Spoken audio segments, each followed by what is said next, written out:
Hello again. I'm back and I have some fabulous news. My least favorite brand of salad dressing, Marzetti, Bon Appetit Test Kitchen's favorite Caesar salad dressing, has bought the Japanese barbecue sauce brand Bachan's for $400 million. dollars. Japanese barbecue sauce. Barbecue sauce is something that I'm never thinking about. So I've never bought this, even though over the years, I can't tell you how many people have texted me about this barbecue sauce telling me to buy it. I never listened. I've gone without barbecue sauce in my fridge for most of my adult life. But seeing as now it's going to be acquired by private equity, I thought, let's buy a bottle before the recipe is corrupted and it changes forever. So I have a bottle. It was $9.99 at Whole Foods. But hopefully it's still the original formula. It's in my cabinet now. We'll see whether or not I use it or it inevitably expires. Okay, big tomato fraud news this week. The popular Italian food brand Cento has been accused of tomato fraud.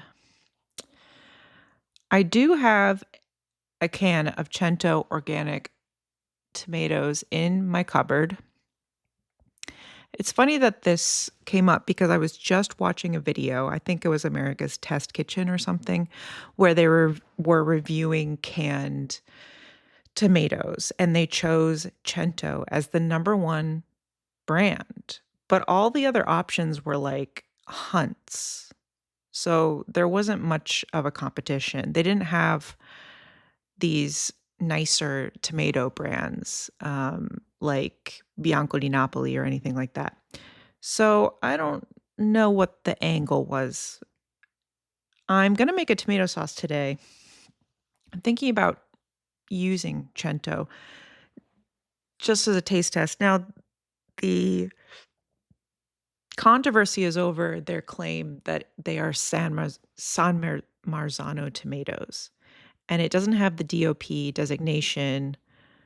Now, the Bianco di Napoli tomatoes, I don't think they're San Marzano, but they're still delicious. How much do we actually care whether or not they are a particular San Marzano DOP tomato? If they're a good tasting tomato, who cares? I think the problem is that it's false advertising if they're using a knockoff San Marzano and claiming some sort of relevance, but still charging a San Marzano price. I think that's what's going on. Regardless, we'll see how that turns out. Moving on to cruise news. Got a lot of cruise news this week. Over 100, I think now 120 people got norovirus on a princess cruise. Now, I was hoping that hantavirus would have left the news cycle by the time I was recording this. Today is Monday, May 11th. I was hoping that that story would have been over by now. But it's not. Hantavirus is now in the US. People are testing positive here that came back on the flights yesterday. I mean, they're locked down in Omaha, but we'll see how long that lasts. There's no reason in the year 2026 to go on a cruise. I know that they have alcoholic soups on cruises. You can make that at home. There's no reason to go on a cruise. I know that you all wanted to go on the Mark McGrath and Friends cruise to see Smash Mouth circa 2015. I know you all wanted to do that really badly. You don't need to do that. You can listen to Smash Mouth in the comfort of your own home. I don't think that any issue is black or white necessarily. There's a lot of nuance around a lot of things, but not cruises. We should definitely go ahead and ban them. Historically, nothing good has happened on a ship. That's how people died historically, were kidnapped and sold into slavery. That's how diseases were spread. They were just sinking all over the place. Did we not learn anything from the Titanic?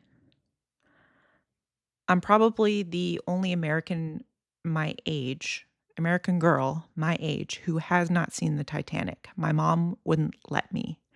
So, despite that, I do know that the Titanic sank.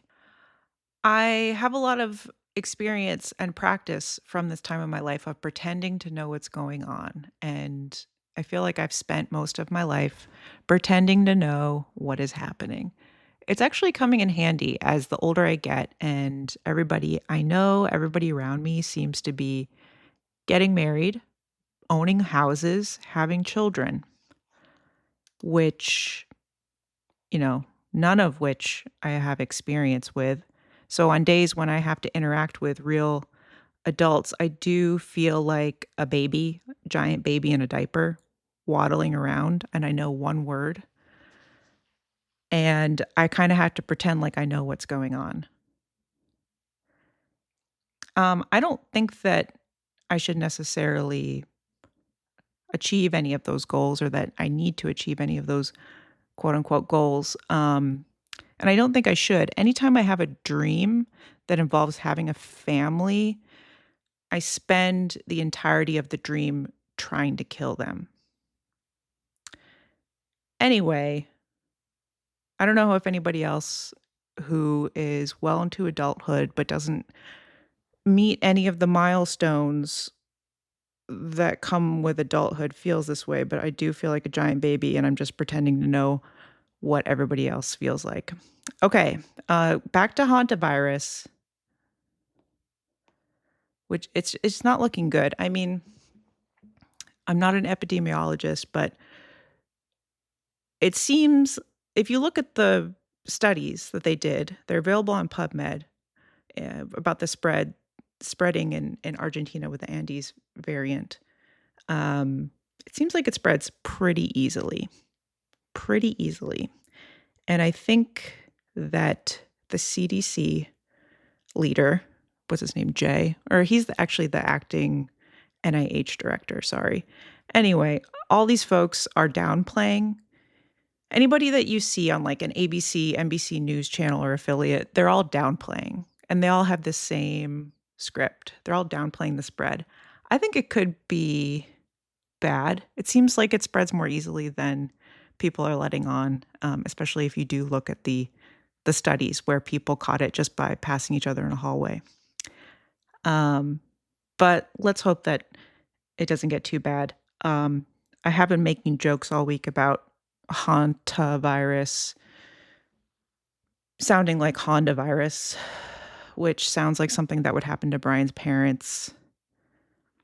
So instead of using their phone app to do CarPlay navigation in their car, they rely on the Honda built-in GPS system that keeps telling them to drive into a river, keeps telling them to drive straight off a cliff. I mean, I don't understand it. We live on a cliff on a river and it keeps telling them to drive in it. There's never been a road there, so I don't know where it's getting this information from. Now, this GPS system doesn't automatically update. So they asked me once to help. Well, first they went to the dealership to see if the dealership could update the GPS for them. They were going to charge them $400 to stick a USB stick in their car and update it for them. I did it for them in 5 minutes. Insane. I'm not saying panic and buy toilet paper or whatever, but I don't know. The hantavirus is not looking great. Now, I have a pro tip from my mom coming in. She told me that she started taking collagen powder, and now there's a giant tuft of hair growing out of the front of her head, which it likes. She thinks it's a good thing. So I'm considering getting collagen powder. Now, I looked it up. It's expensive, but Not that my hair is thinning, but I would love to have more of it. But then I think I get enough collagen just by eating the foods that I eat on a regular basis. My mom doesn't really eat a lot of food, so she kinda does need a collagen supplement. Um, she said that she puts it in cookies. She said that I could put it in my coffee if I wanted to. She had my dad sprinkle it on toast for her, and she said that that didn't really work, um, very well. Anyway, so I'm thinking about starting to go on some powders. Anyway, because Brian's from North Carolina, I was like, "Have you ever seen Clay Aiken?" And he was like, "Yeah, I went into a Barnes& and Noble once to read comics, and he was in there doing a book signing, and women were screaming the whole time." And it reminded me of when back when Chick-fil-A was rare. I think the first Chick-fil-A to come into New England was in Boston, and I was up in Boston for some reason. I think my dad had a conference, so we went and stayed at the mall. We stayed, like, in a hotel that was attached to the mall so that me and my sisters could just walk around the mall alone, which we'd never been able to do before living in suburbia. So, I remember wandering down to the food court to try and get Chick-fil-A, and when I got there, Avril Lavigne was playing in the food court. Okay, that's it. That was the memory. Um Local politics update, neighboring county, the county next door to me, wanted to condemn land, like seize property in the 3 other neighboring counties around us so that they could access this lake that's just north of us that my county utilizes for water. There are a lot of laws against this, but for some reason, we didn't have them in place, so we had to quickly put them in place so that a bunch of land wasn't seized. But I was like, "What do it's like an eminent domain case. They're gonna seize a bunch of land and then, like, what? Like, make a long lake back to your county? Just, like, extend the lake in a long channel so you can get water? Put a pipe in? What are you gonna do? Just make a giant long lake?" Um, I wanna go back to polar water for a second. I mentioned it last episode. Polar seltzer. Um, no, I don't. This doesn't matter, but I used to call it paw water because my grandfather drank it, so I called it paw water. Okay, my sister sent me a photo of a metal trash can outside of an Italian restaurant that was labeled bread in a fancy font. Such a stunning piece of news. Okay, that's all the updates I have. Let's move into scents. Okay. This week I tried Maison Margiela Replica Coffee Break. Okay, I linked out to the official description because it is so long. Replica Coffee Break. Warm and spicy. $170 for 10 milliliters. So that's $1.70 a milliliter. It has 4.4 stars. It's from Stockholm. Originally Coffee Break, Provenance and Period, Stockholm, 2007. Fragrance description: creamy and cozy coffee. Style description: memory and a fragrance. Okay. The comforting and tasty sensation of a break over a warm and creamy coffee. Coffee Break captures a cozy break in coffee shop in the middle of winter. Strong flavors of Arabica beans and the smell of warm pastries spread their flavors into the air. Oh, sounds like a pandemic. You enjoy the aromatic warmth of a coffee sip. Coffee Break by Maison Margiela relives a comforting break over a creamy coffee thanks to the soft milk mousse accord and the addictive scent addictive effect of the coffee fragrance. Rediscover the fresh sensation of soaking your lips in the milk mousse thanks to notes of spearmint and lavender essence, with the coffee machine reassuringly whirring in the background. A shot of pleasure, a perfect blend of the aroma of roasted coffee beans and milk mousse, contrasted by a fougere signature scent to capture the excitement of a modern city. A classic perfume structure revisited, replica coffee break blends texture addiction and vibration. Okay. Top notes, coffee accord. The coffee note is a creation of the perfumer that perfectly reproduces the taste, texture, and emotions provided when drinking a black coffee. The coffee accord is gourmand and intense, lying between softness and strength, with roasted and slightly woody facets. It brings the coffee inflection you find in a cafe latte. Other top notes include red apple accord, lemon essence. Middle notes, lavender essence. Lavender notes are floral, fresh, aromatic, herbaceous, camphor-like, and slightly woody. This floral freshness easily contributes to reproduce the sensation of freshness you have when soaking your lips in a cafe latte foam. They spelled it cafe late foam. Spearmint essence. Mint is fresh, herbaceous, sweet and green, but spearmint is more anisic and long-lasting. Middle notes also include orange flower absolute. Base notes, milk mousse accord. The milk mousse accord is inspired by the foam milk you have on the cappuccinos. The milk mousse accord offers a creamy and milky addiction with a coffee vanilla note. It brings the foam milk notes that you enjoy when you drink a warm cup of cafe latte.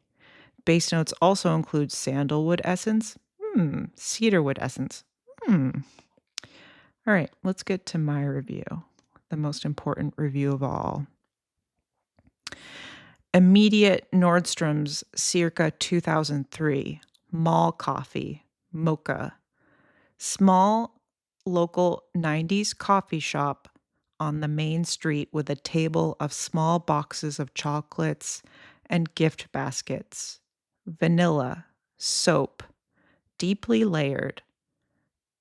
Also, a touch of a scratch and sniff sticker that I got in kindergarten that was supposed to smell like pepperoni pizza, but smelled spicy. Someone eating Chex Mix in the distance. Actually perfect for the rainy day with coffee on which I wore this. Do you know what scratch and sniff stickers I'm talking about? They are from the 90s. I think they're called Trends Stinky Stickers. People are remaking them. People post about them on the nostalgia thread subreddit all the time. And every time people do, people are like, shut up. Someone posted this already 8 years ago. Anyway, so there's a strawberry. It says berry good, and the strawberry is really fat and has nice cheeks. So I had the pepperoni pizza that said hot stuff. Let's see. There's a popcorn one called Poppin' Good. There's an ice cream cone, a root beer float, a cupcake. Ooh, I think I also had the gumball machine, and I do remember the scent now that I'm looking at it. That one smelled amazing. The gumball machine says, looking good. There's a picture of Kool-Aid, cherry good. There's spaghetti and meatballs, wonder what that smells like. There's a pickle.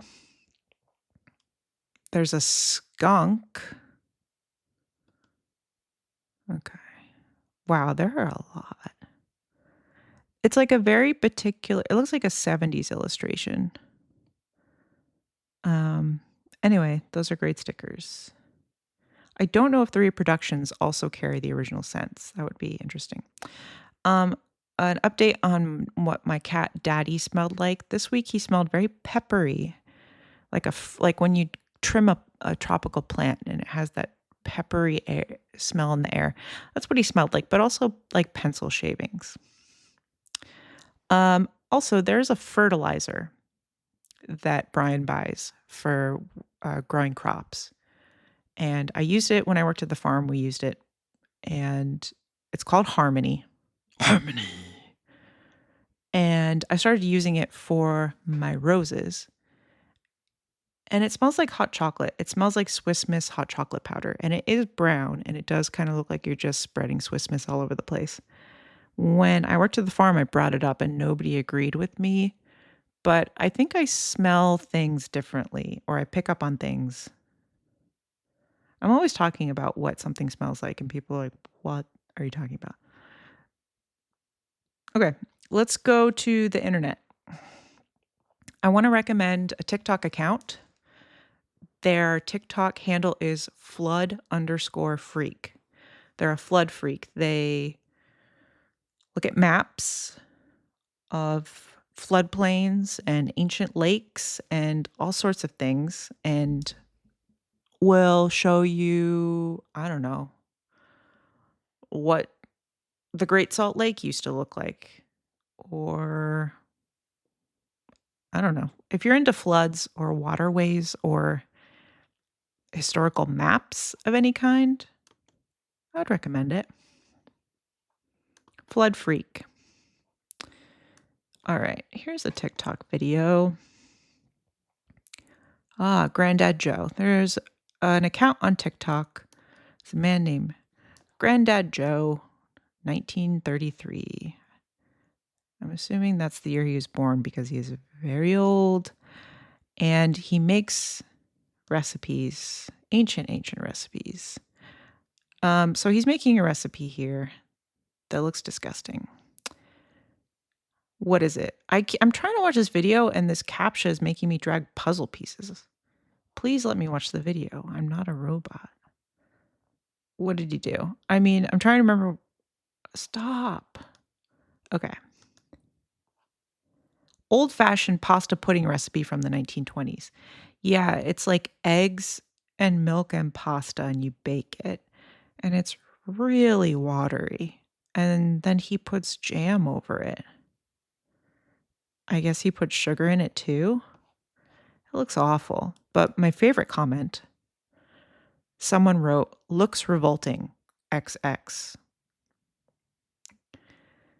That made me laugh. Okay, May wine. It's May. I saw a video from Martha Stewart, of course.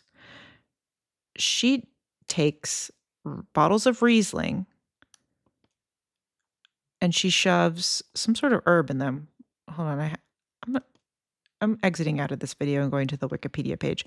My question is, you open a bottle of Riesling, then you put the herb inside of it, and then you put it back in your fridge for weeks until it's flavored. The white wine is going to turn in that time. But is that why you choose the Riesling? Because the Riesling is so sweet, the flavor is actually going to be enhanced by it turning a little bit sour. That's my question. Okay, May wine. Popular in Germany, sometimes made into a punch. The base is made by steeping the fragrant creeping herb sweet woodruff. And then you put it in the wine. To make a punch, ingredients such as brandy, sparkling wine, and sugar may be added. Since strawberries are also in season then, people put them in the drink. What does it taste like? Does anybody know? What does sweet woodruff taste like? Mix of vanilla, fresh mown hay, and woody almond with slight notes of cinnamon. Sounds amazing. Okay. New York Times cooking recipe came up on my feed called Big Jam Danish, which is a giant Danish filled with jam. It's a great name. I have some 90-day food updates. I'm going to talk about Vanya again, the belly dancer who lives in Orlando, Florida, that somehow has more airtime than any other person on this show. In the year 2026 is still really into cupcakes. She's a lot. So is her style. So are the cupcakes that she chooses. They're the gaudiest, most chaotic cupcakes imaginable, different shades of tie-dye frosting in uh, like crazy patterned wrappers, and then they all have like a differently shaped chocolate coin on top that are also decorated. They're vegan. Um, Brian was yelling at the TV when he saw her bring out these cupcakes. Meanwhile, Rick is a 52-year-old, I think he's had 2 to 3 women. He's had children with 2 to 3 women. He has a bunch of children. He's trying to court this, like, 22-year-old in Madagascar. It's like, okay, so you want a 6th child? Anyway, he breaks up with her because he's not over this other woman he loves in Colombia. So breakup happens. He immediately walks to a bar and decides to hook up with the first girl he sees, who is standing outside of that bar eating chicken. Something wrong with that man. Top Chef updates.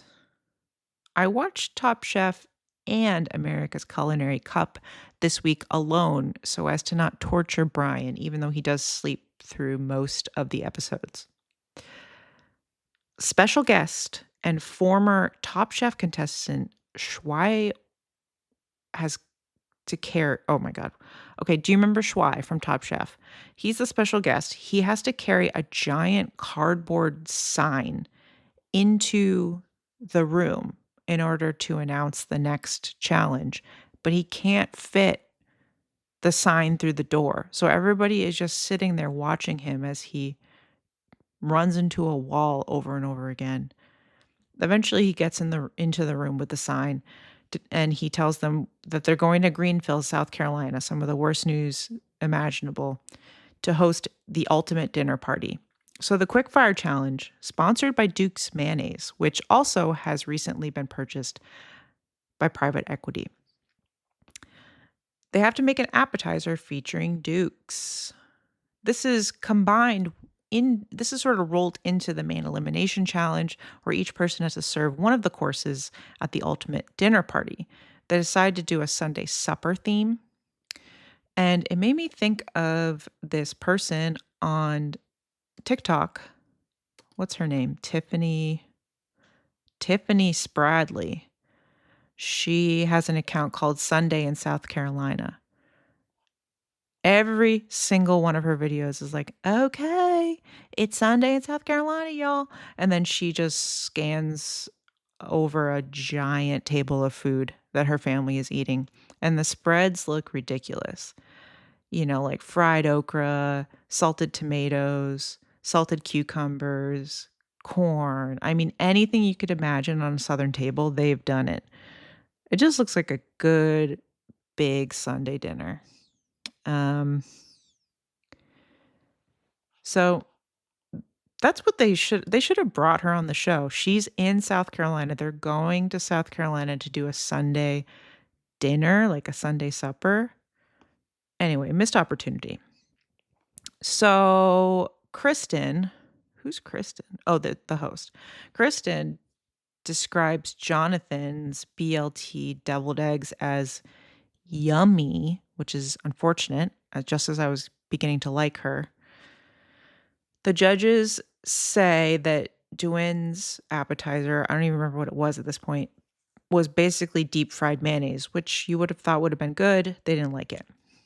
Lawrence, meanwhile, is making what he describes as sexy soup. It's chicken and corn soup. Meanwhile, The judges are getting loaded. They have a gin bar. They're getting slammed. Anthony wins the quick fire with his elevated crab rangoon. He referred to it as like a crab dumpling. I was like, it's a crab rangoon. Lawrence wins the elimination challenge with his sexy soup. Oscar and Rhoda are in the bottom. Now, remember, Rhoda just got back. This is her first episode back since Last Chance Kitchen. Kristen says she can't figure out what Rhoda did for 4 hours other than make a soggy meringue with creme fraiche and berries. Yeah, that's a great question. Anyway, Oscar goes home for making bad beef on overcooked rice. Okay. America's Culinary Cup, Season 1, Episode 10. The title of this episode, Bittersweet Semifinals. We're almost done, guys. This is the second to last episode. So they need to stop doing dramatic off-center close-ups of Padma emerging from the elevator like it's a wind tunnel. They get so close to her face, and the lens is so skewed. She looks like a fish. It looks like her eyes are on the side of her head. So today they'll be tested on taste, the concept of taste. How is that different from any other challenge on any other food show? They are assigned a taste profile each and have 75 minutes to make 2 dishes, one hot, one cold. Chris has an extra 30 minutes since he won the last episode, and he gets to take those 30 minutes from somebody else. Chris looks around the room. Kara says, I'm pregnant. So he takes the 15 minutes. Takes 15 minutes from Buddha, 15 minutes from Matt. All right. Sweet is Chris. Sour is Kara. Salty is Matt. Bitter is Buddha. Nobody gets umami. Padma makes a wok pun. It's so bad. She should be fired from her own show. They make Kara, who is about to give birth, candidly say that she loves washing with Dawn Power Wash, something that any of us would naturally say. All right, let's get into the results. Buddha accidentally serves Wiley bones. Matt wins. Kara is second. So Chris and Buddha have to compete for the final spot in the finale. They have to make a dish that features umami and another taste profile of their choice. Chris goes sweet again, Buddha salty. Chris unanimously makes it to the final.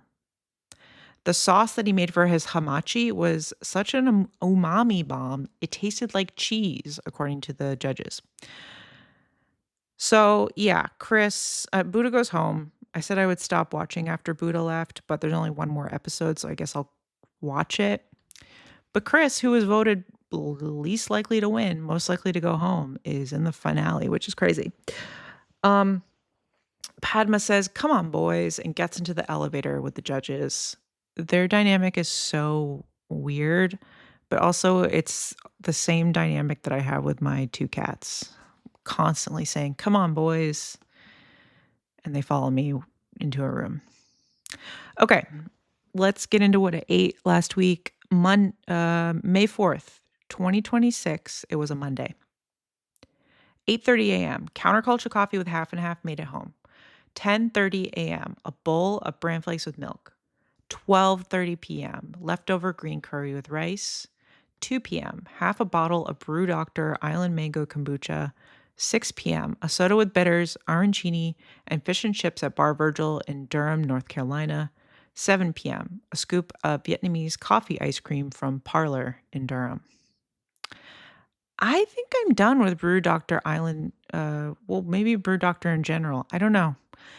This last batch of Brew Doctor was not it. I don't know. It just didn't have that wonderful passion fruit taste that I remember. Tasted watered down. So anyway, on this day, it was a Monday. It's the day before the day of Brian's birthday. So I decided to make a tiramisu, which is really rude. All he's been saying is how much he wants a rum cake, and I didn't make him a rum cake. However, this weekend I did go thrifting, and I did find a 1960s German bundt pan that's like miniature, I guess. I don't know how many inches round, maybe like 6 or 7. And I did finally order rum. I'm gonna talk about that later in the episode, but I will make him a rum cake. Anyway, I made tiramisu. Now, here's my question. I have a bunch of mascarpone in my fridge, and then I saw ladyfingers on sale at Whole Foods, and I was like, "Why not? Let me grab a box." So I looked at the box. Now, why do they sell packages of ladyfingers that are only half of the amount that you would need to make a normally sized tiramisu, an 8 by 8 tiramisu? An 8 by 8 tiramisu, if you look at any recipe, it says buy 2 boxes of ladyfingers. Why is anybody buying ladyfingers for any other reason? Sell a box of ladyfingers that's double the size that equals 1 tiramisu. That's the only reason people are buying it. Name another reason. On top of that, so I look at this box and I'm like, certainly 1 box is enough for a tiramisu recipe. There are 24 cookies in it. Plus, on top of that, it said comes in 2 stay fresh pouches. And I was like, oh, wow. So there must be so many in there that they have to put them into separate pouches so that they don't go bad. You might be able to make 2 tiramisu with this. No. So I bought 1 package of natural nectar biscotti savoiardi ladyfingers, a product of France, on sale. And so then I had to make a half batch of tiramisu in a loaf pan. Actually, it fit perfectly in the loaf pan, and it ended up being perfect, but it was strange. Now, but okay, so think about it. Like, you have a box which only equals half of a tiramisu, and then you have 2 stay fresh pouches. So each stay fresh pouch is a quarter of a tiramisu. Why would you need to separate them into 2 plastic pouches? Just put them in 1. It's a waste of plastic. Nobody's eating ladyfingers. Okay. I also bought a box of petit au collier that were also on sale, and I thought those could work. I could like alternate them, but I thought that maybe the chocolate would be hard when it was cold. Hard and weird. Yeah.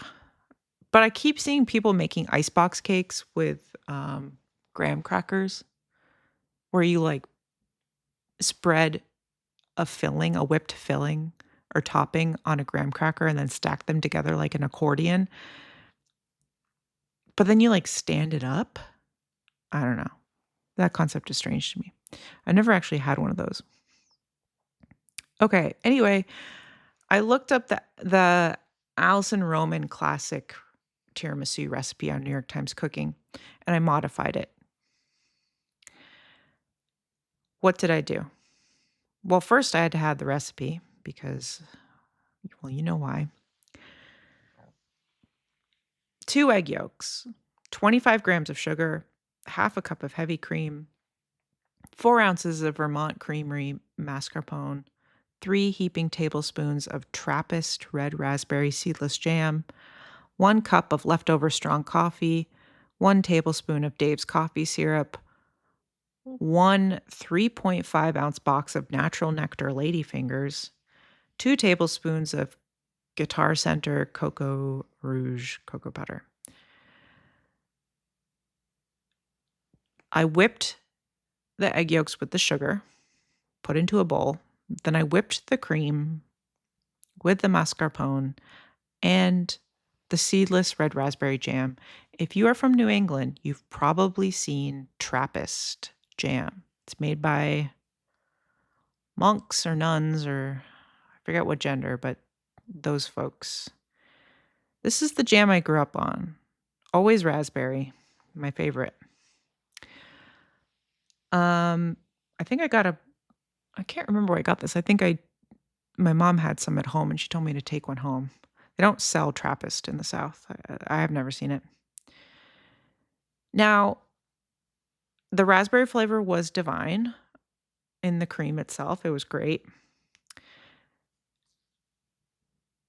Actually, oh wait, I'm gonna review this the following day. I just wish that I had added some alcohol in there because I do love a little bit of that dry, spicy alcohol component. I love that aspect of it. That's the only thing I would change, really. Um, so I made tiramisu, and then while I was doing that, one of my coworkers messaged me and said he was in town for a conference, so I had to go out with some coworkers. I hate going out at night, but it doesn't get dark till 8 now, so I thought I can make it home before dark. I almost did. So we went to Bar Virgil. I've been to Bar Virgil before. Brian did not like it. I thought it was fine. It's fine. Um, we got arancini as a starter. The official description was fried risotto balls. Yes. Salami, tomato bechamel, toasted pine nuts, herb oil. None of that was true, except for the fried risotto ball and the tomato bechamel. There wasn't any salami, there weren't any pine nuts, and the herb oil was not to be found. The risotto itself tasted like it was made with water. The tomato bechamel was nice. And the cheese was perfectly stringy in the middle. But my coworker got the burger. I wish I had gotten the burger. It looked amazing, but it was so messy. For a work function, I'm glad I didn't get the burger. I'm very self-conscious about eating sandwiches in front of other people because one of my front teeth is a crown because Kevin Bacon's son knocked my front tooth out. So sandwiches used to be my favorite food and he sort of ruined that. Kind of have to bite sandwiches with the side of my mouth to be safe. My other coworker got steak frite, which looked good, but I had it before. I got the fish and chips. The official description: fried cod, fries, parsley, and Cajun spice, harissa mayo. I would say overall the spice content was pretty minimal. The fries are like McDonald's fries, but harder and not in a nice way. It was fine, and it came with a little bit of pickle, like a little pile of pickled vegetables that look like gummy bears. I don't know. They just look like they were made for children. They're fine. Now I'd promised this coworker that we were going to go to Broken Spoke. Anytime anybody texts me and says, "Can I visit you?" I'm like, "Yes, let's go to Broken Spoke." Broken Spoke is in Hillsborough, North Carolina. Now I know they owe some people money and some people have some problems with them. And I don't like that aspect, but they do have a beautiful little tiny farm with fresh produce and they make their own soft serve and it's a different flavor every week. They do like Biscoff, they do like another interesting flavor and then you can get them swirled. They'll do like whatever's in season, like fresh peach soft serve. Anyway, they only make fresh soft serve on Friday, Saturday, so we couldn't go there. So we had to go around the corner to Parlor, which I guess has been there a long time. And when the last time I was in Durham to see Maggie Winters, we ran into her before the show and she said, "I just went to Parlor and I got the key lime pie ice cream. It was so good." And I thought, "Oh my God, I have to get that. I love key lime pie." So I went there and the only key lime pie option that they had was in a pint and it was $11. I wasn't going to order a pint in front of my coworkers and eat out of it. So I got the Vietnamese coffee or whatever it was. Ooh, thank God I only got a small scoop in a cup because it was so cloyingly sweet. I couldn't finish it. I had just like discreetly let it melt in the cup. One of my coworkers got a white chocolate caramel flavor that he also said was way too sweet. My other coworker got a lavender shake, which I guess they make their milkshakes with soft serve. As we were standing in line, they had, that fridge of pints that I was looking at, and my coworker started yelling, "What's oob? What's oob?" Ube. They were asking what ube was. Never heard it pronounced like that. Oob, but we should probably start. I arrived home, I don't know, around 9-ish to weird dad night, as Brian calls it. He said from the moment he got home, the cats were like, "Nope, nope, nope. Our mom is gone. It's going to be weird dad night." Anytime I'm not at home, they're upset. If you were raised predominantly by, I mean, it doesn't even have to be a mother figure, but I feel like this is common, like a mother figure, and then suddenly you have to be watched by your father. Things got dark really quickly. I mean, for me, literally, my dad, if my mom wasn't home and only my dad was home, he would turn off all of the lights in the house and we would all huddle around one lamp like a bug. And, we would just be eating food out of a can. So on my drive home in the night, I used CarPlay, speakerphone, to call Brian, check in on the cats, and I sneezed into the phone. Brian said the sound was so crazy, sounded like I got into a car crash, and the cats got scared. Well, the one cat that can hear got scared. Speaking of dads and weird dad night, I was texting my family group chat later. We're making some jokes. Apparently my dad was asleep. He doesn't answer the family group chat anyway, so how would I ever know if he was alive or not? But apparently he was in bed next to my mom, asleep, with his phone ringtone volume all the way turned up. So every time we texted the group chat, it was going off, to the point that my mom had to make a new group chat without him so that we could continue to talk. I did imitate my dad's voicemail. Let me pause and pull it up for you.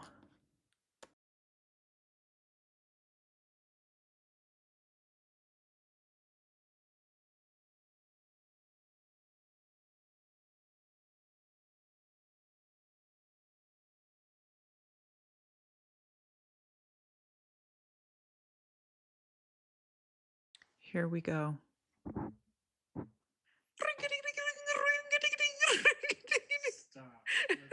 my God.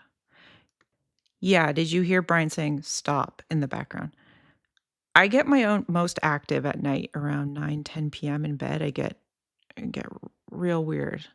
Now, do you know what Apple ringtone I'm trying to imitate? That's what is happening in my poor mom is listening to that all night. Now, the other sound, so we were basically sending my mom annoying sounds in this new group chat just to keep bothering her.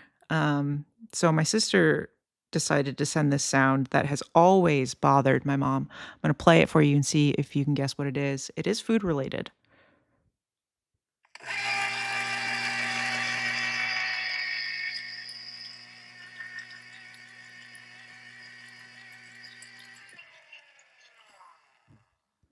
Wow. That kind of sounds like a pencil sharpener. I don't know what it is exactly, but I was assuming that it's the automatic juicer Ina Garten used to use. I feel like Ina Garten was one of the first people on the Food Network to use an automatic juicer.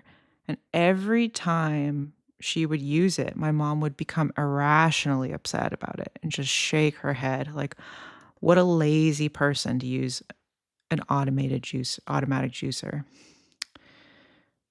So, just continuing to ruin my mom's life by sending her the loudest sounds possible.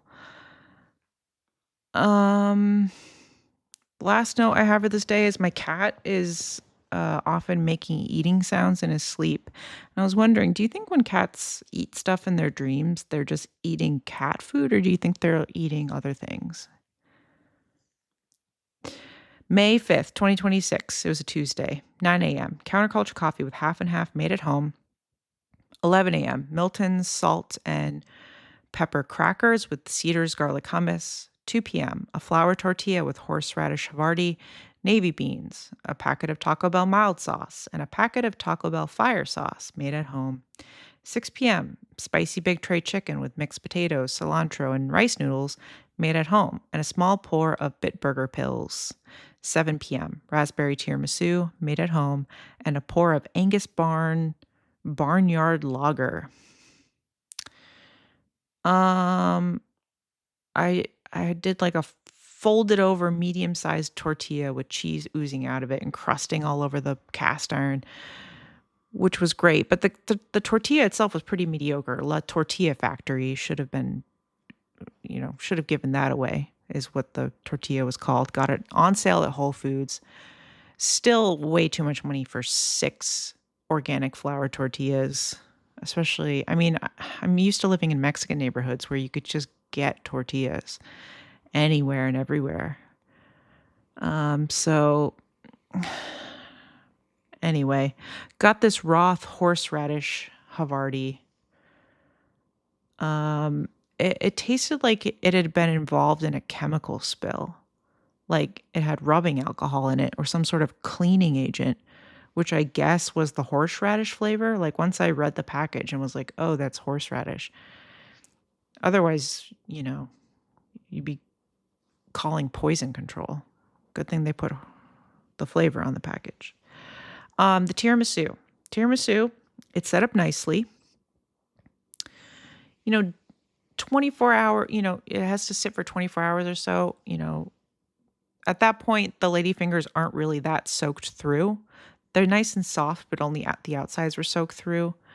And I used more than the suggested liquid amount to account for the lack of alcohol.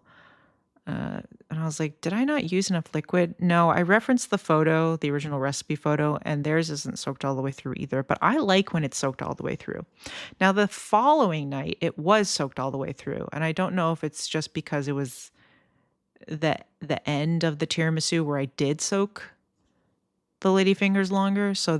Or if it was because like 48 hours in, those ladyfingers really soak everything in. But I love when the ladyfingers are totally soaked. Anyway, this Bavarian-style amber ale from Angus Barn, aka Expensive Cracker Barrel, tasted like a beer shot combo at a sticky dive bar. I cannot believe I spent $25 on this bottle of beer. Basically like $15 pour that Brian drank. It was kind of gross. It was a collaboration with Carolina Brewing, and I'll just read you the label: a barrel-aged amber lager with toasty notes and a subtle malt sweetness, warm and boozy on the finish, with flavors of bread pudding and maple syrup, faithfully recreated from the original handwritten 1990s recipe by Carolina Brewing Co. and aged 8 months in our 65th anniversary Maker's Mark private selection barrels. It was a little bit lighter tasting than the description, but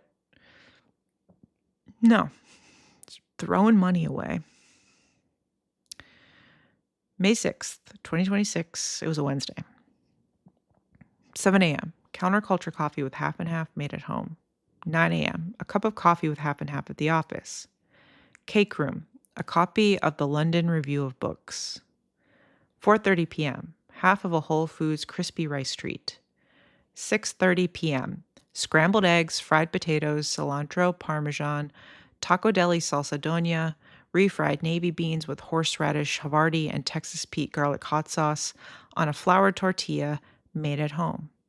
7:30 p.m. Leftover tiramisu. Another beautiful day at the office. It was landscaping day. The landscape crew came to do God knows what because the weeds are everywhere. There's nothing but weeds. There aren't any actual plants to be found. I went outside to call my mom, and there was a landscape boy vaping in a bush. The weather was cloudy, windy, transitional weather that made me feel like I just landed at an airport that I'd never been to that had a somewhat warmer, balmier climate than where I was from. Do you know what I'm talking about?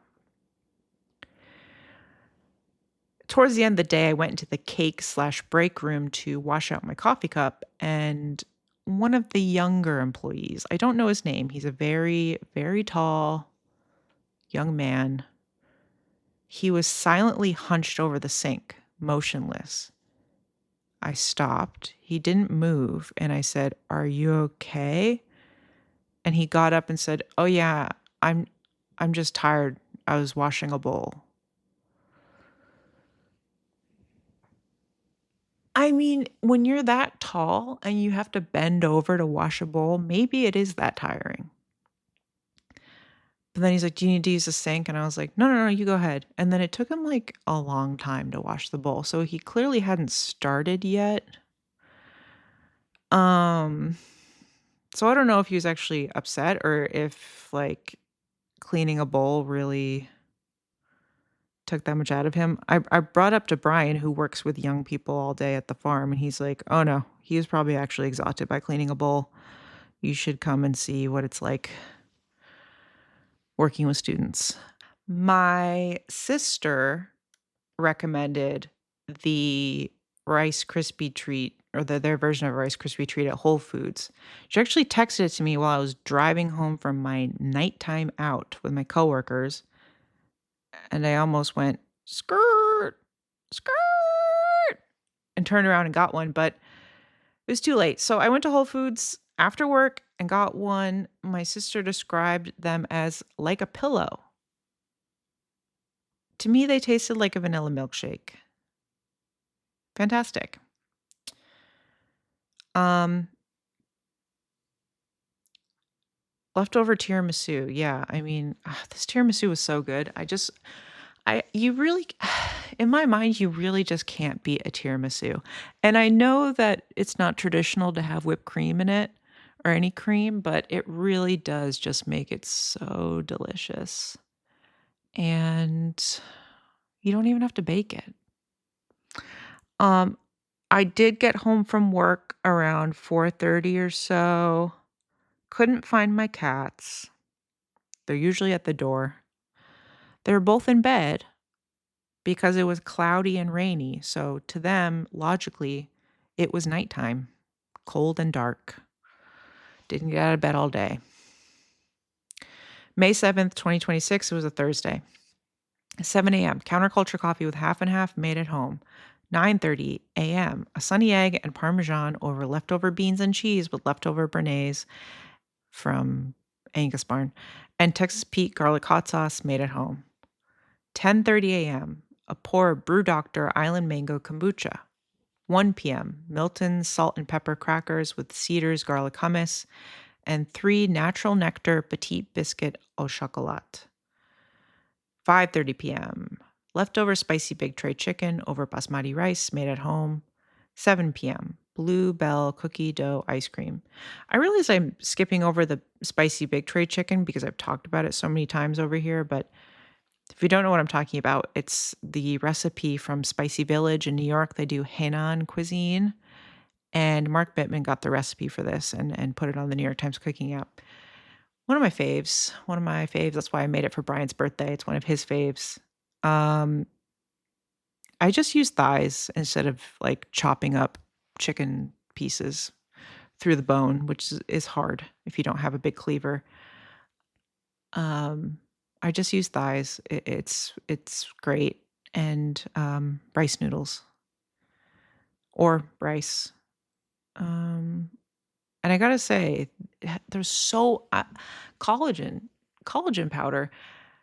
Every time I went to reheat the leftover spicy big tray chicken, it was just a big thing of gel because there's so much collagen in it. So I don't think I need collagen powder after eating that. Um, you know, what are these Natural Nectar Petite Biscuit au Chocolat?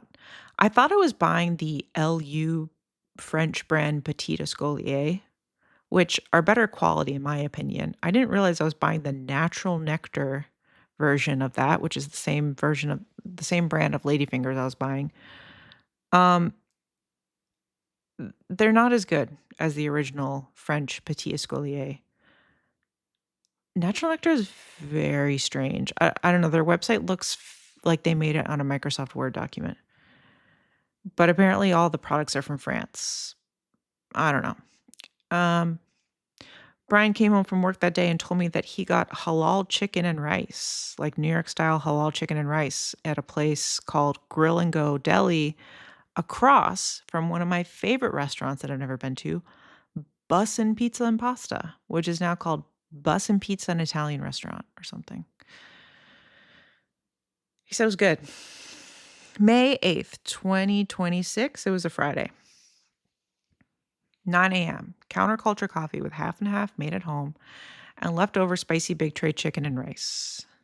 1 p.m.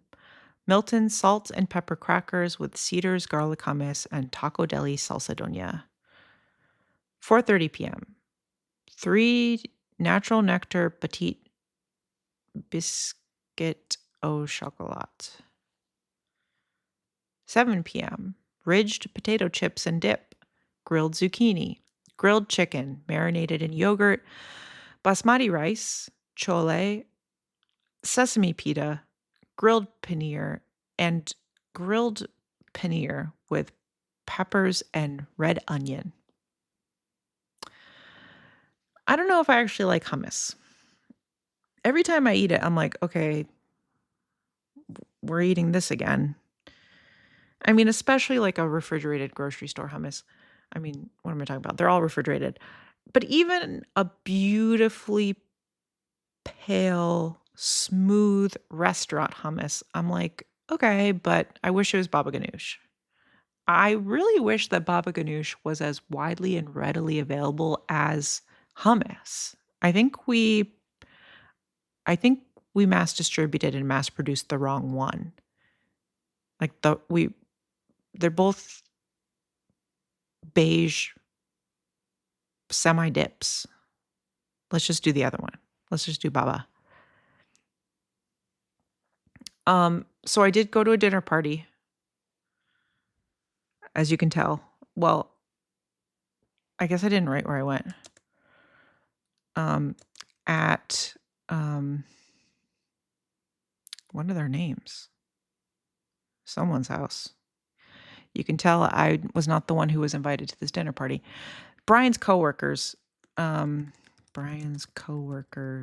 house in Raleigh. Okay.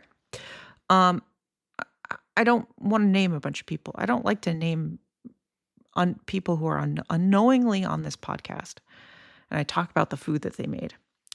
But people, it was the end of the semester. Brian works in a lab, and all the lab people had a dinner party. So we went over there. Now it's a couple. One of them is from West Virginia. One of them is from New Delhi, India. So he cooked a bunch of Indian food. Now, I didn't have any prior details about this dinner party. I had asked Brian, where is it? What time is it? Do we need to bring anything? Pretty basic questions. I had to ask this a few times. Finally, Brian told me, I think the day of. This happens a lot to me. If people make plans through Brian, I will find out the day of that there are 6 people coming over to stay at our house for a period of time, and they are about to get there, and they are all hungry, and they all have a specific allergy. The last time I blindly went with Brian to a food-focused gathering that was planned through him, I scrambled. I was like, wait, we're going now? He's like, yeah, we got to go now. I scrambled. I was like, we cannot show up to a group Thanksgiving empty-handed. He said, it's fine. I said, I'm not showing up to a Thanksgiving empty-handed. I'm sorry. I scrambled to make a cornbread really quickly. Took it out of the oven. I was like, let's go. So, at least we wouldn't show up empty-handed. And the Thanksgiving ended up being a vegan, Eastern European themed Thanksgiving. So I put the cornbread on the table and then pretended not to know who made it for the rest of the night. It's really hard even going to Brian's parents' house, I'm like, "What are your parents making?" "I don't know." "What time are we going to your parents?" "I don't know." Now this dinner party was at 6:30. That feels really late, Brian says. Feels really late because it is 2 hours past the recommended dinner reservation time by the host of Top Chef, Kristen. Now that we're making 4 PM dinner reservations, 6:30 feels really late to Brian.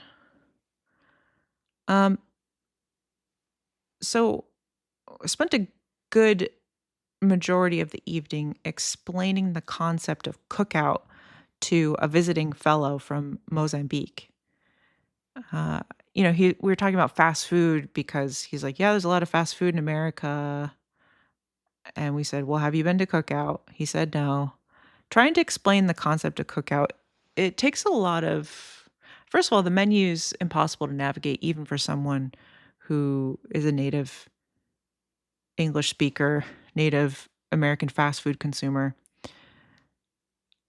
But the concept of Cookout is you can order things that are supposed to be mains as sides, and someone who isn't from here might not understand what is going on or the uniqueness of that. So anyway, we're trying to explain that to him. I don't know if it translated, but the students were talking about how popular Burger King is among students because of their unbelievable coupon deals. Another one of the grad students made an apricot upside down cake for dessert, which was exciting. But then I saw her cutting into it and she whispered to someone, "It's not cooked all the way through." So when it was time for dessert, Brian's like, "Can I get you a slice of cake?" And I said, "No."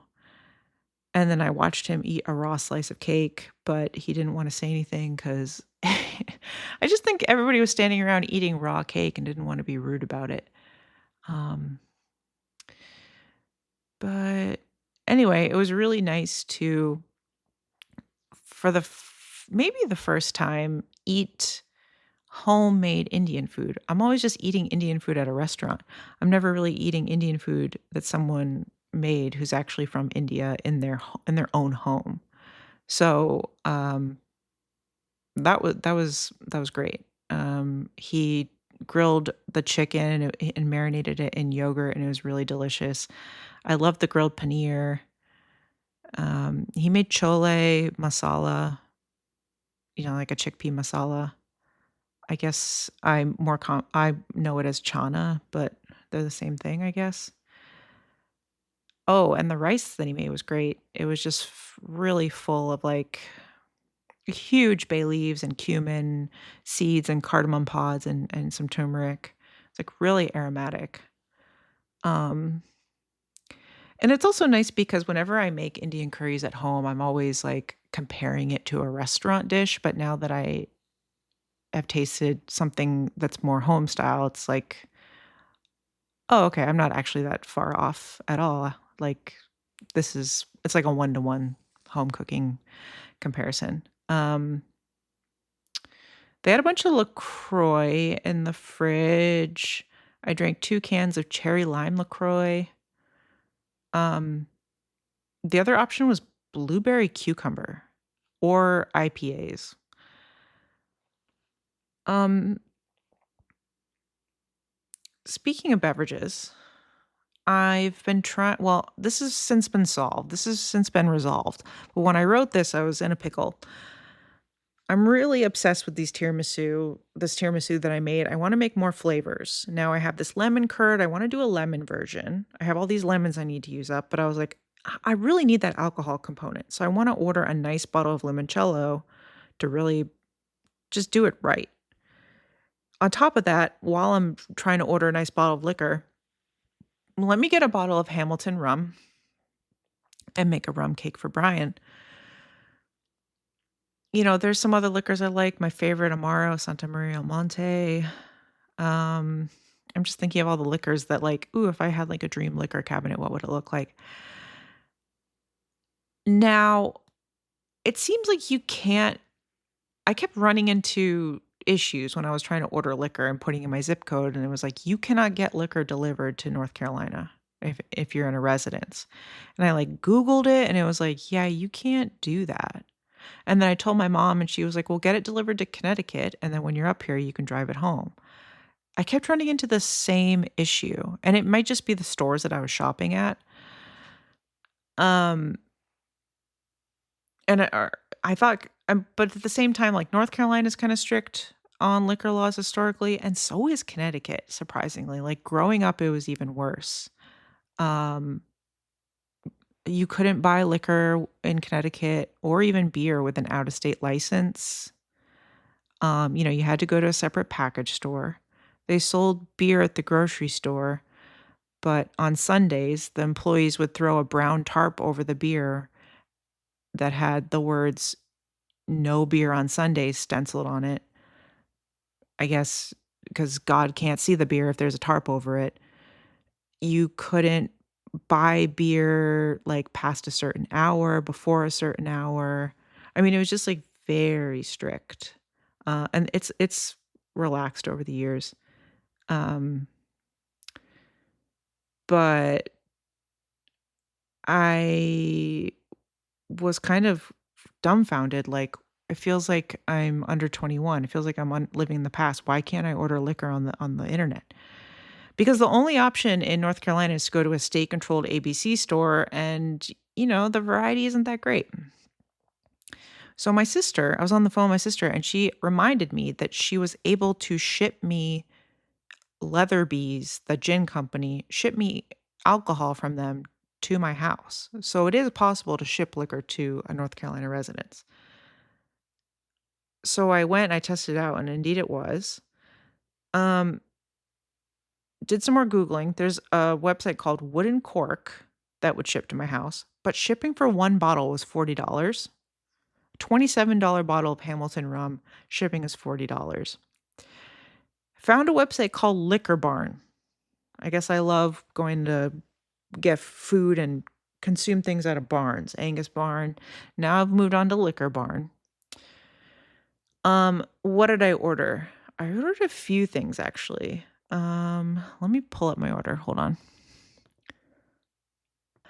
Okay. I got a bottle of Hopewell Brewing. I think that's based in Chicago. I went to the brewery there. Hopewell Neon Mixed Melon. It's like a large format beer. It's supposed to be like sour and dry, but also melon forward.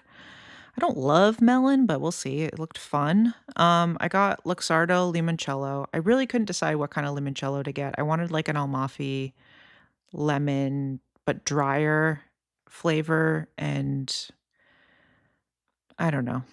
Luxardo, I've obviously had the maraschino cherry or the maraschino version. Um, I'm just gonna try it. And then I got a bottle of stock Leonello dry vermouth.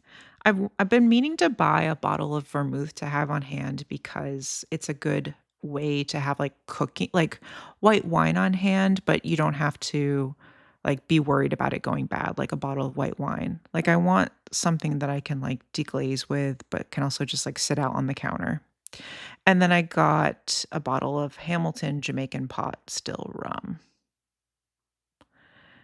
Great. And that's being delivered to Connecticut because it was cheaper actually to ship to Connecticut than North Carolina. God, I went down like a Reddit rabbit hole with like shipping liquor to because people on Reddit were like, "How do I get Hamilton rum in Connecticut?" And everyone was like, "You have to go to New York. It's the only way." Or you can order it, but then you have to fill out all these like government forms with like the Connecticut government. And I was like, I'm not doing that. That was crazy. Um, Anyway, $26 shipping for those 4 bottles, better than the $40 shipping. Um, so I got to taste a lot of rum, mid-tier rum, types of rum when I worked at Punch House in Chicago because I made all the punch for them. So I really fell in love with Hamilton rum, and I think I think it was the Jamaican pot still gold rum. Just had, like, a really nice spice to it. I think it was, like, allspice forward. And then we also used the 151 Hamilton rum for, like, a 151 float thing that we did. I don't remember. I had to light something on fire. I don't remember what it was. let's click through to it. See if we can get a quick description. Hamilton Jamaican pot still gold rum. Uh, Blend of extra light, and heavy pot still rums from Jamaica's oldest continually operating distillery. Lightly colored with gold tint caramel only, with no added sugar or sweeteners. Blah, blah, blah. Tasting notes.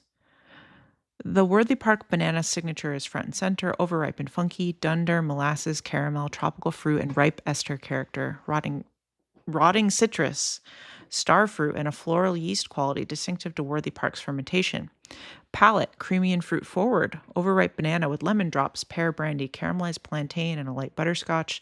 The funk is big, but the mouthfeel is smooth. A faint medicinal bitterness on the finish is characteristic of the style. Finish, medium dry and funky. Banana echoes throughout with a faint grassy mineral close. Well, I hate banana, so maybe I'm totally wrong because, yeah, I hate banana. Anyway, we used this rum in the zombie punch, which was personally one of my favorite punches that we made at Punch House. I wonder if they still have it. It's like a tiki punch. And I have the recipe and I'm going to share it with you right now. 3 quarts of falernum tea, 2 quarts of grapefruit juice, 2 quarts of lime, 2 quarts vanilla syrup, 2 bottles of Mount Gay rum, 1 bottle of Hamilton rum, 3 bottles of Gosling's Black Seal rum. So, what was the falernum tea? I think it was like a cinnamon, allspice, lime peel. I could look it up. I have the recipe for that too somewhere, but we'd make a falernum tea, or I would make a falernum tea. And then a vanilla syrup. We used real vanilla beans and made a really nice thick syrup.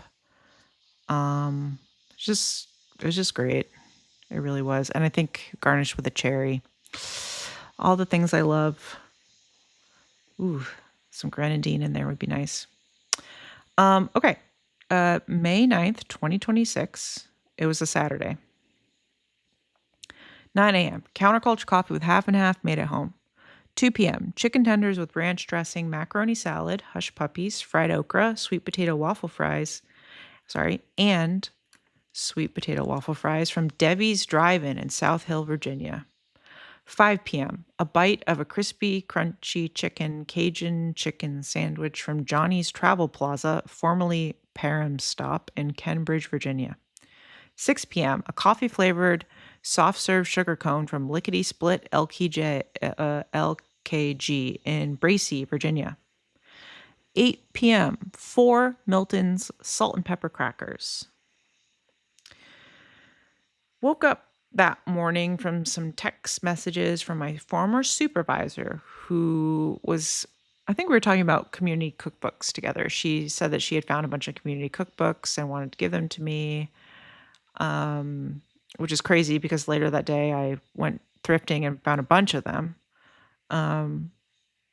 And she told me that over the pandemic, the UNC library decided to do a community cookbook with each other to lift everybody's spirits. And the library director at the time, she no longer works there, but her contribution to the community cookbook was 5 frozen alcoholic drink recipes. So I think she was having an amazing pandemic. Now, on this day, I had put on my calendar that I really wanted to go to Lagana, which is a newer place in Raleigh. They do omakase, but it's ticketed. But they also do what look to be amazing smash burgers and then like a giant French fry that's called Mr. Big or something, Mr. Big Fry. But what was funny was the night before at the dinner party, the host asked me, "Have you been to Lagana?" And I said, "It's so crazy that you bring that up because it's on." I showed them my calendar. I was like, "It's on my calendar to go there tomorrow." They're like, "You have to go. The burgers are amazing. Skip the dessert." I forget what the dessert was, but they said it was great. But I was like, "Do we want to drive all the way back to Raleigh for a burger?" I was like, "Let's go up to Virginia. It's the same distance, but we can like go thrifting, like see the rolling hills." And I was like, let's go to Debbie's Drive-In. I showed Brian the page on Google Maps. Brian was pissed. He's like, all these photos look like balls of trash. Why do we need to go here? And I was like, come on, like the ratings are bad, but it's because the customer service is bad. And that's why I want to go. Now, one thing that was weird is when you go on the Google page, it says that they have gratin dauphinoise on the menu. This is like a drive-through, like soft serve and burger place. We got there, they definitely don't have dauphinoise on the menu.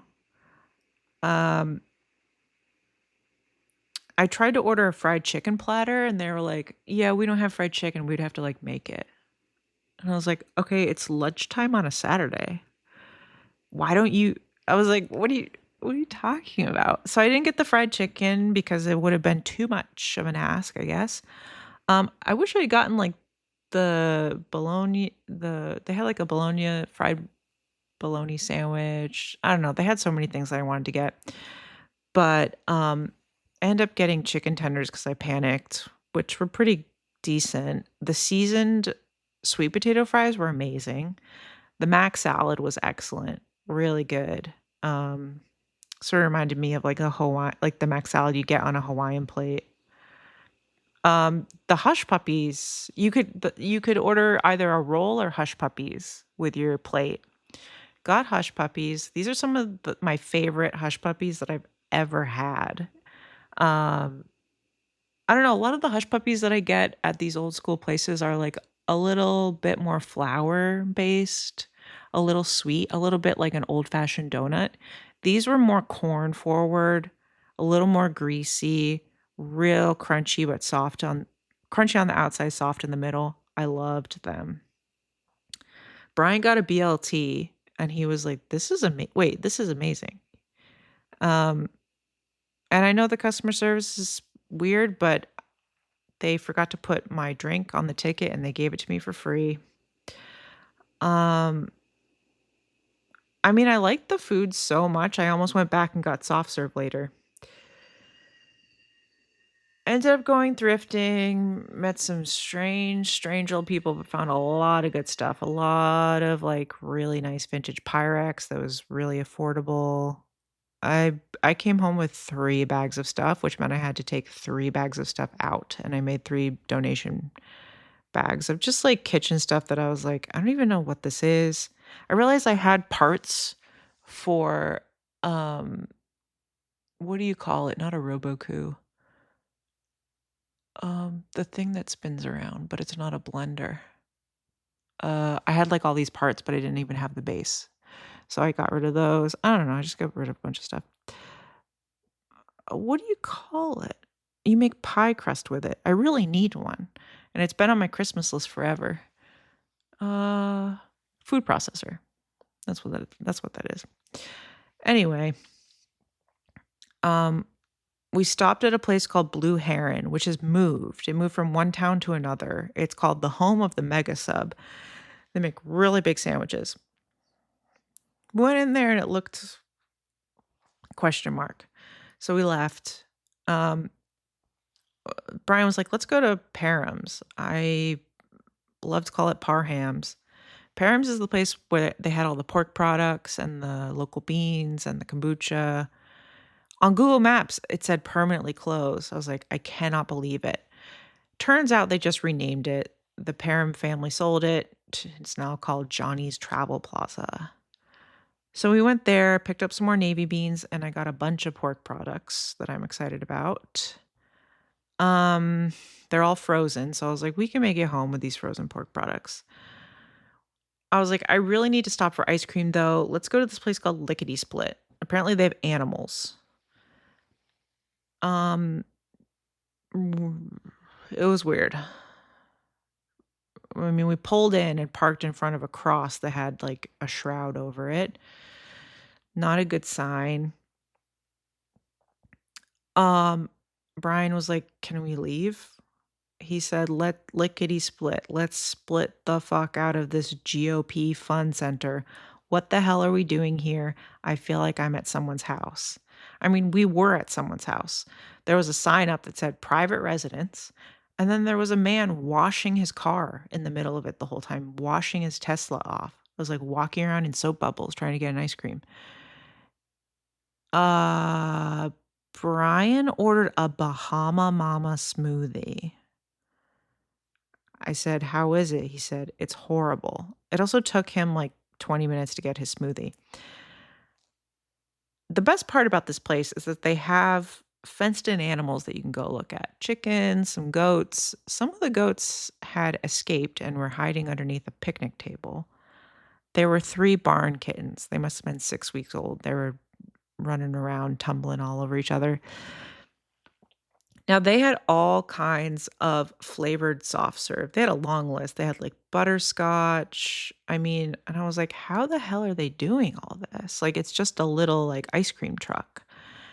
And then when they gave me the cone, the ridges of the swirled ice cream were colored. And I was like, "I've seen this, but how do they make the lines colored?" I looked it up. It's the machine. Taylor. I'm trying to think. Do we use that at Milk Bar? I think we used Electro-Freeze at Milk Bar. But Taylor Freezer Sales Company of Georgia and South Carolina. They have a machine called Flavor Burst Soft Serve. And you could do like rainbow lines on your cone. The Flavor Burst Soft Serve system is a revolutionary add-on to your current soft serve freezer. It allows you to stripe your soft serve product with a variety of flavors from one spout. Flavor is applied on the outside as well as a stripe inside the middle of the product for flavor throughout. Gotcha. Choose from 37 different soft serve flavors, like classic strawberry and chocolate, to more unique flavors like pistachio, birthday cake, and butter pecan.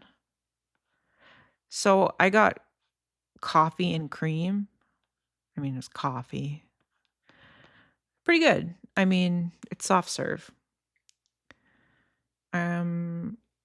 Afterwards, I was like, maybe I should have gotten the butterscotch.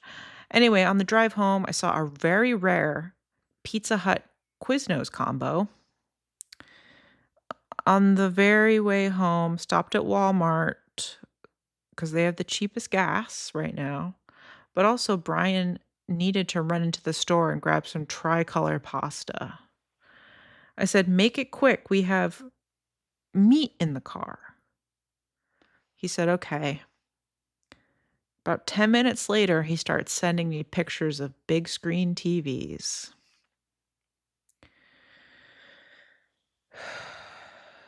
I call him. He hangs up on me. A few minutes later, he's still texting me about big screen TVs. Driving home, Brian says, "Is there going to be any food in the house while you're out of town for Memorial Day?" Which sort of makes me feel like I'm abandoning. It feels like a child abandonment situation. I told him I would stock the freezer with Hungry Man's, which is a lie. I would never buy a Hungry Man. But then that made me think, if you are talking about multiple Hungry Man, is it Hungry Man's or is it Hungry Men? I mean, accidentally ordering 4 gallons of egg drop soup again is his best case scenario. Also,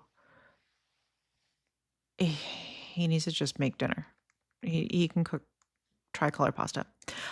Speaking of Brian and food, Brian generously allowed me to purchase a lot of vintage bowls today, as I mentioned on that day, as I mentioned.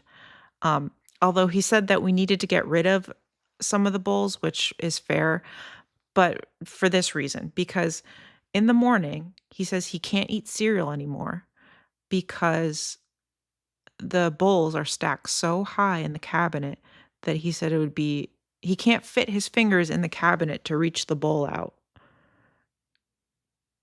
because it's almost touching the ceiling, and he said it would be too loud, and that's why he hasn't been eating cereal in the morning, which is a lie because the previous week I said, "I have cereal, why don't you eat it?" And he said, "I might as well roll rocks around in my mouth."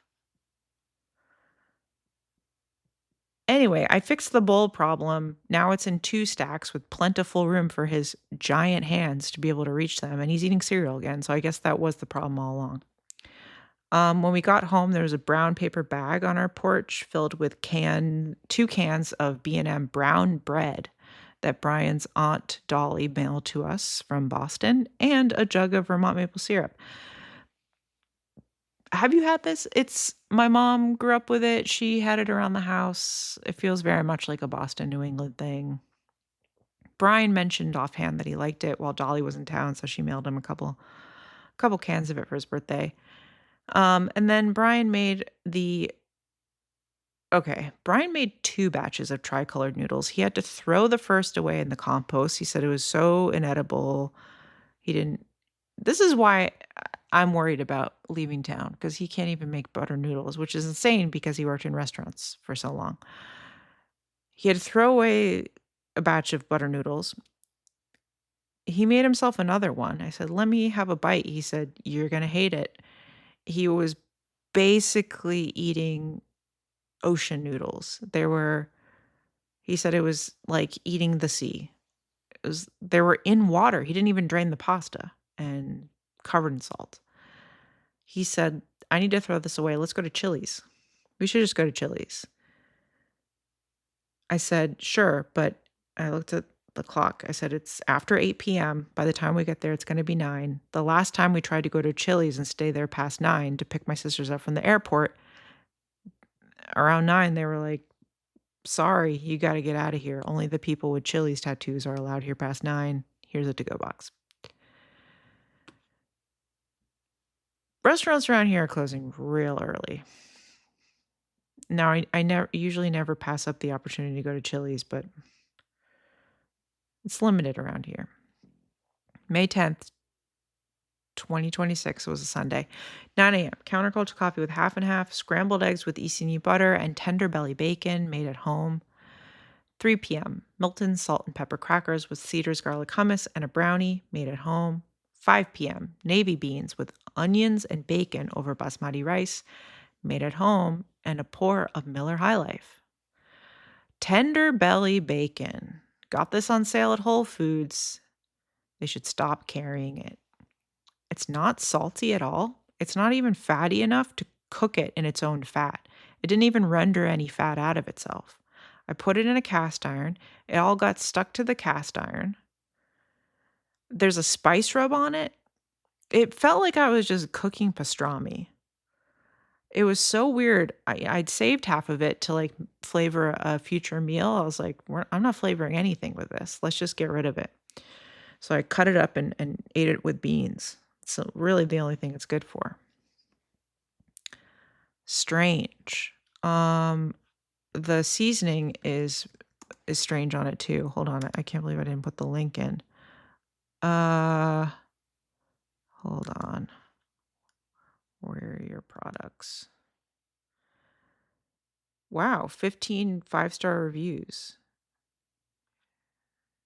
It's so bad. Juniper berry powder, juniper berry oil, cultured celery powder, cherry powder. No, do not buy that bacon. Big reason it was on sale. Okay, speaking of sales, I tried the other brownie mix that I got on sale, Birch Bender's brownie mix. There's a bear making brownies on the bag. I used half butter, half oil. The bag said to bake 350 for 38 to 42 minutes, which is insane for an 8x8 pan of brownies. I cooked them for 30 minutes and I was like, these are fucked. 30 minutes. I mean, when I rotated the pan at 15 minutes, I should have taken them out. At 30 minutes, they registered 225 degrees on a thermometer, which for brownies is overdone. And on top of it, they taste like water. I don't know how else to describe it. They taste like water. I'm going to end it there. Thank you for listening. Bye-bye.